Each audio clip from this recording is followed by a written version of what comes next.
용산 어린이 정원은 모든 국민들께 열어드린 거죠.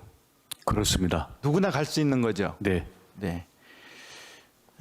현재 시스템을 보면은 온라인으로 예약을 하고 예약 확정을 받은 사람만 입장할 수 되어 있어요. 화면에 보면 예약을 했는데 저런 게 떠요. 예약 신청이 불가능합니다. 관리자에게 문의하세요. 이런 문자를 받는 시민들이 있어요. 그렇다면 들어갈 수 없는 시민이 있는 겁니까? 정확히 확인해서 답변 드리겠습니다. 네. 들어갈 수 없게 된 사람들이 국가인권위원회에 진정을 했더라고요. 장관님 알고 계셨습니까? 아직 보고 못 받았습니다. 네. 저게 진정서 PPT예요. 저쪽에 보시면 이분들 진정서를 보니까 용산시민회의 대표 김은희라는 분이 진정서를 냈던데 7월 22일 방문한 뒤에 8월 2일 날 다시 방문하려고 신청을 했더니 신청이 안 되더라는 거예요. 그때 함께 갔던 분들이 6명이 있었는데 그분들도 물어보니까 그분들도 안 된다는 거예요. 저게 불어 통보를 받은 거 한번 보세요. 다른 분들도 저렇게 불어 통보를 받았어요. 그래서 여기저기 알아보다가 안내 담당자한테 물으니까 우위의 방침이다.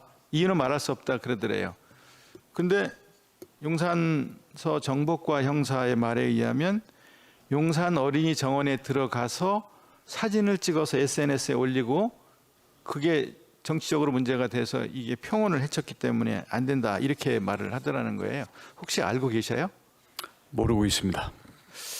그 진정서 내용을 쭉 보니까 이분들이 용산시민정원에 갔다가 그 중에 한 분이 이 대통령 부부 색칠놀이라는 프로그램을 비판하는 글을 올렸던가 봐요.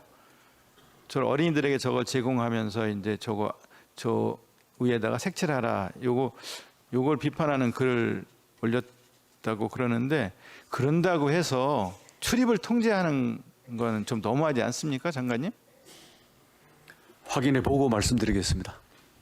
지금 저렇게 되면 출입이 제한된 사람은 이제 앞으로 신청을 해도 대통령 재임 기간 내내는 이제 못 들어갈 거 아니겠어요. 그분들이 용산 마을합창단, 용산 시민연대 이런 데서 활동하는 용산 시민이라는 거예요.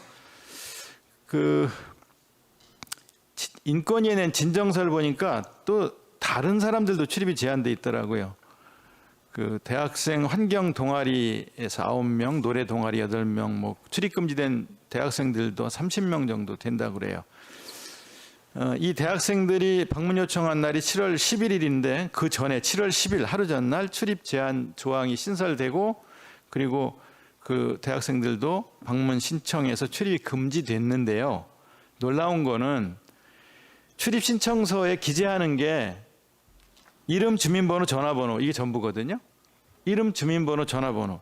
근데 요거만 갖고 어떻게 출입 허가 여부를 판단하냐 이거예요. 이 기준이 뭐냐 이거예요.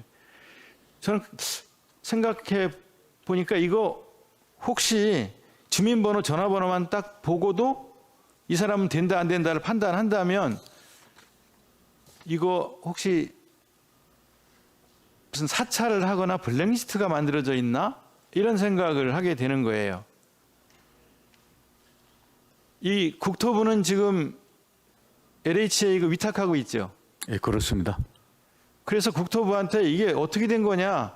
출입 제한 한 그 현황 자료를 좀 달라 그랬더니 LH 위탁하고 있어서 우리는 없다 그래요. 그래서 LH한테 그럼 자료 좀 달라 그랬더니 우리는 시스템만 제공하고 있어도 구체적인 현황은 파악하지 못합니다 하면서 난처해 하는 거예요. 이 출입 제한 규정을 만들고 제한하고 하는 걸 LH하고 국토부하고 상의한 적이 있으세요?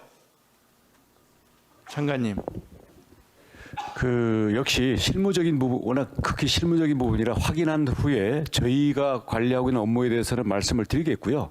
예. 지금 상당 부분을 무슨 추측 내지는 일부 특정 단체들의 관계자들의 얘기를 갖고 주로 하시는 말씀인 것 같은데. 아니, 인권위 진정서 갖고 드리는 말씀이에요. 네네. 인권위 진정서. 제가 뭐 지금 드릴 말씀이 제가 갖고 있는 게 없습니다.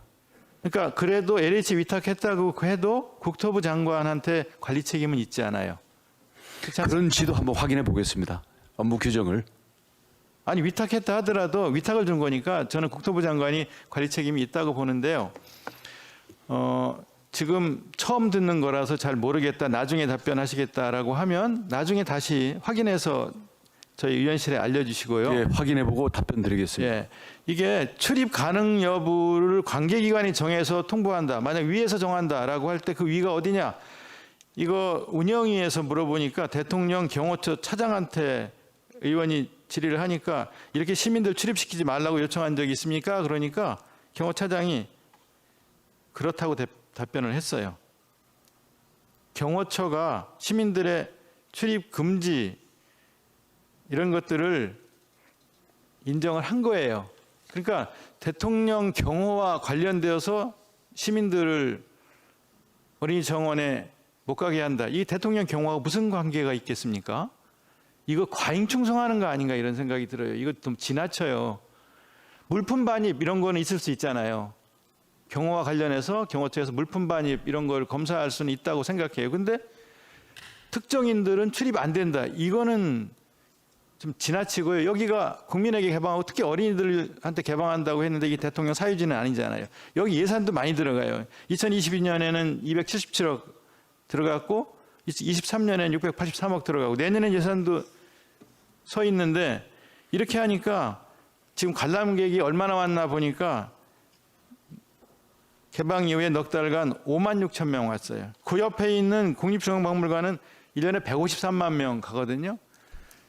근데 이렇게 하니까 이건 누가 가겠어요, 이거. 이렇게 이런 식으로 경호처가 나서고 그러니까 신원조회 하고 그런다는데 누가 가겠어요.